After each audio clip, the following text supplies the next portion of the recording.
Assalamualaikum warahmatullahi wabarakatuh. Waalaikumsalam. Di luar tema nih Guru, kami Baik. kan punya istri juga punya anak perempuan. Terkait yang perempuan itu suka datang tamu tuh Guru ya. Artinya ketika datang tamu bagi perempuan itu baik keluarnya banyak ataupun dikit kan suka ada alasan, yang penting nggak netes, dia hadir di masjid gitu Guru. Gimana tuh? Artinya aturan itu memang benar-benar harus per bulan tidak boleh ke masjid apa gimana tuh bagi perempuan? Terima kasih Guru. Baik.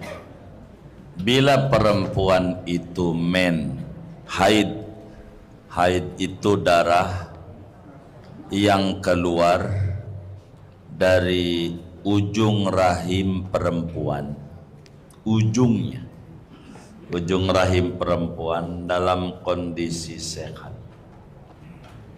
itu namanya menstruasi, haid. Seringkali alamatnya suka nyeri pegal kalau mento begini bes, ada. Saya waktu begitu waktu tanya aja sama ibu-ibu tuh begitu, benar nggak Bu? Iya begitu, seringkali begitu. Ada kalanya uring-uringan begitu. Bila kemudian maka ada larangan bagi orang mento banyak. Ada 10 macam larangan bagi orang Salah satunya yang ditanya, bagaimana orang diem di masjid, hukumnya haram. Orang di masjid dosa, tapi jangan sampai nggak ngaji. Kan banyak di halamannya aja duduk, di samping masjid juga bisa. Tapi kalau dia lagi masuk masjid, duduk diem di masjid, hukumnya berdosa hukumnya. Bagaimana udah ditutup pakai softtek 7, anti kerut, anti bocor, ekstra panjang.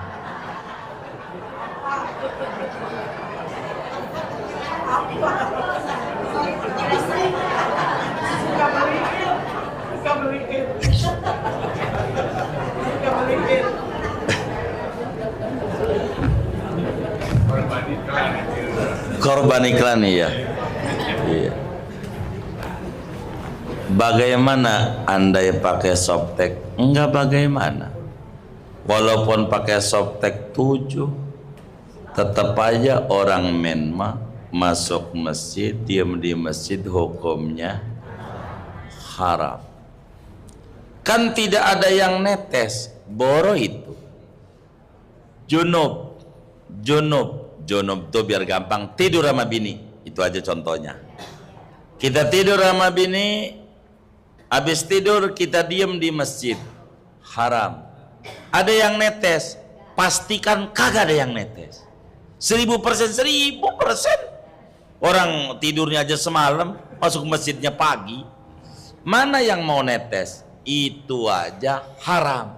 Apalagi perempuan pakai sesuatu yang bisa saja bakal netes, yang agak ada khawatir netes, haram. Kata Nabi, la uhillul masjid lihaidin wala li junubin. Aku tidak izinkan masuk masjid bagi orang maupun orang junub, haram.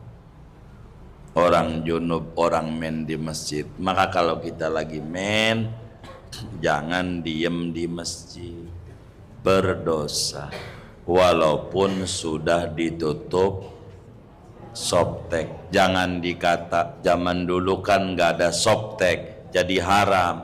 Tuh orang junub nggak ada softtek, nggak ada apa, haram juga. Jangan diakal-akalin agama, haram. Kalau lewat boleh, boleh. Apa tuh lewat? Mungkin sebagian masjid pintunya banyak dan gede, kayak Masjidil Haram, Masjid Nabawi kan besar. Kalau kita kudu muterin masjid, nih rumah kita, nih rumah mertua. Kalau kita muter kan jauh kemari-mari. Maka lewat. Kalau lewat boleh dengan catatan aman dari netes. Lewat doang. Karena lewat bukan diem. Lewat doang boleh. Begitu tuh. Karena hajat ya. Nggak perlu muter-muter. Nggak apa-apa. Lewat itu dari sini kemari. Dari sini kemari. Lewat. Ada juga yang ngakalin. Dia main ke masjid lalu dia jalan mulu dari sini kemari, dari sini kemari, dari sini kemari. Kenapa lo jalan? Karena yang haram diem, diem. Gua kan ora diem jalan mulu. Lah ini namanya ngakalin. Begitu. Ada ibu-ibu ditanya, "Bu, lakimu di mana?" "No, lagi diem di rumah." Tuh maknanya enggak lagi begindong. Bukan. Diem di rumah tuh. Bisa dia di kamar, kadang kamar ke dapur, dari dapur ke ruang tamu. Enggak kemana-mana, ada di situ tuh namanya diem. Bukan maknanya diem tuh jogrok doang. Bisa pindah dari kamar dari ini. Selama ada di masjid, muter-muternya dia disebut diam. Oleh karena itu haram orang men diam di masjid, berdosa. Begitu. Wallahu a'lam. Ada lagi? Sudah? Baik.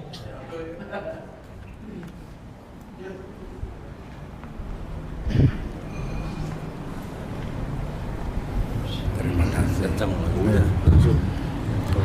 Assalamualaikum warahmatullahi wabarakatuh. Waalaikumsalam. Saya mohon maaf sebelumnya Pak Kiai, saya mohon maaf yaitu yang berkaitan dengan Pak Eskowi tadi. Kita kan katanya pada waktu kita belum dilahirkan itu semua kejadian sudah dicatat di Mahmud. Itu apa hubungan dengan Pak Eskowi sekarang Kiai? Assalamualaikum warahmatullahi wabarakatuh. Waalaikumsalam warahmatullahi wabarakatuh. Jadi segalanya itu sudah ada catatannya. Itu mau hubungannya tentang kemahahebatan Allah. Allah itu hebat.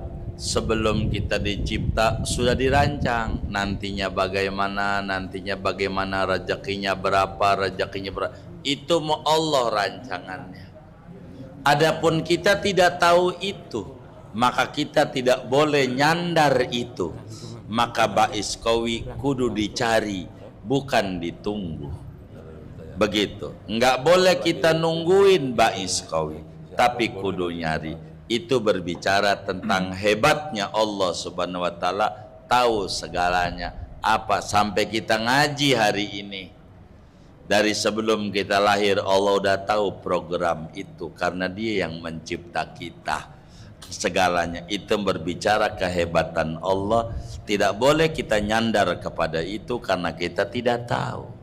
Kita wajib ikhtiar, kita wajib usaha, kita wajib nyari ba'is qawi supaya muncul. Kenapa dia dikasih nikmat ngaji, gua kagak? Kan sama-sama hamba Tuhan. Ada apa ini?